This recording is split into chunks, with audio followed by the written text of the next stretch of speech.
Antisemitism, because anti-Semitism is on the rise. And I'm sure that my view of this is no different from many other Jews. It's always on the rise. Every time you turn around, there's an incident of some kind, and Jews are being attacked.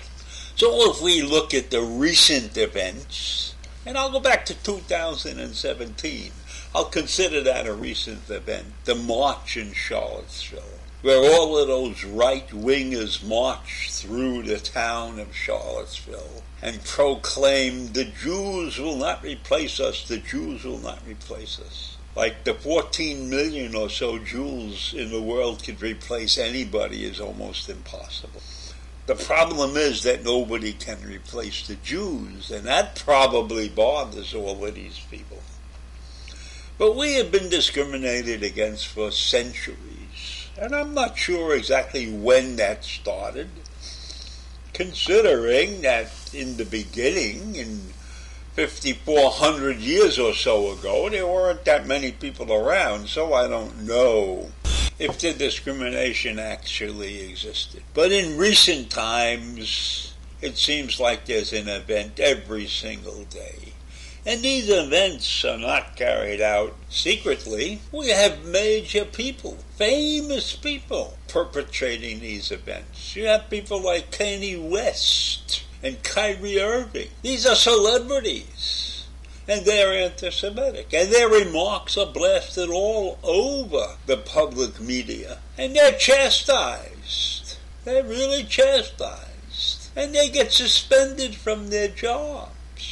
And they get sponsorships lost because of their actions.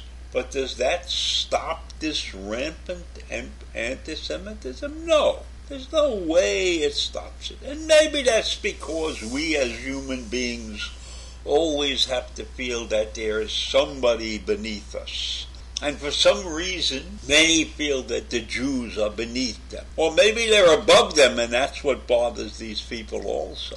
In any event, the reason that I started on this situation is this article that I have read. And this article is about a young man, and he's not so young, he's in his 40s, I believe. His name is Omar Al-Khatul, and he was charged with threatening synagogues in New Jersey. And he was picked up, and he was arrested, and charged with threatening those synagogues. And this was an interstate charge, and foreign commerce charge. This is not a minor charge of anti-Semitism or something, because this man targeted synagogues, and he claims he has a really good reason for targeting synagogues. I'm targeting these synagogues for myself and for all the Muslims that have a brain. That's a statement that this man made. And there were many other statements that he made also. He claimed that as long as one Muslim remains in this world, the Jews will never have a pleasant life. Until the Muslims in Palestine, Syria, West Africa, and South Asia are living a pleasant life. Is he attacking the Jews because they are responsible for the lives of Muslims? He's deranged. The Jews in Israel live side by side with Arabs without any problems. The problem in this world lies within the Muslim population and the fact that they have antiquated rules. Take a look at Iran and the killing of women because they didn't wear the proper headdress. Is that what this man is proposing? That the Jews are responsible for that kind of actions?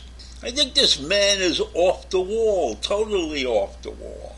But it's people like him who promote these crazy ideas using the social media platforms like Twitter and TikTok and maybe even Facebook. I don't know if those social media platforms are capable of controlling the anti-Semitism that runs wild in the world.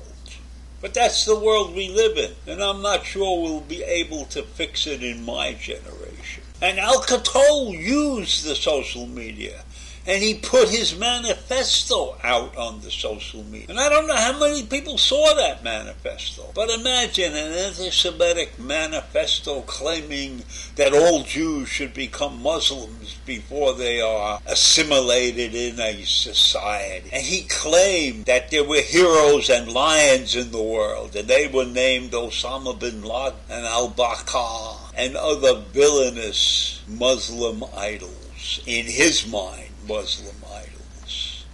And in his manifesto he proclaims that good Jews do not exist unless they convert to Islam.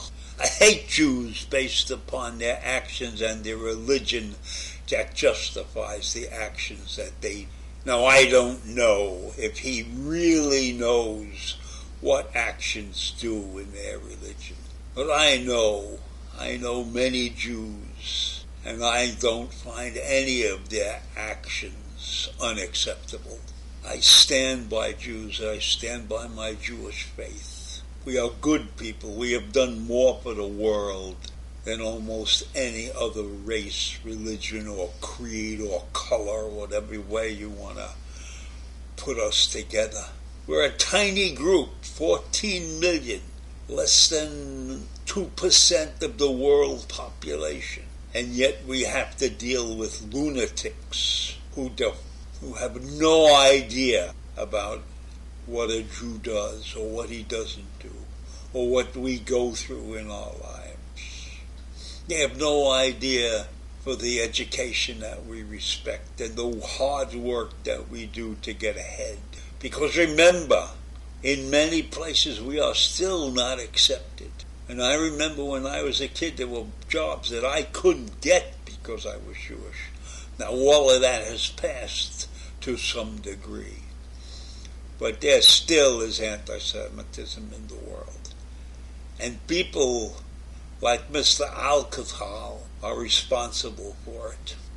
So I leave you with those terrible thoughts this morning. Because when you have somebody out there who proclaims he's going to do damage to synagogues, there are equally other people who are going to do damage to other places of worship. Why? Why do people like that exist in the world? Because they need to have something beneath them. There's a human need that needs to be above somebody or something. And that's just too bad. Human nature sucks. So I leave you with those crazy thoughts this morning, and I'll see you tomorrow. Bye.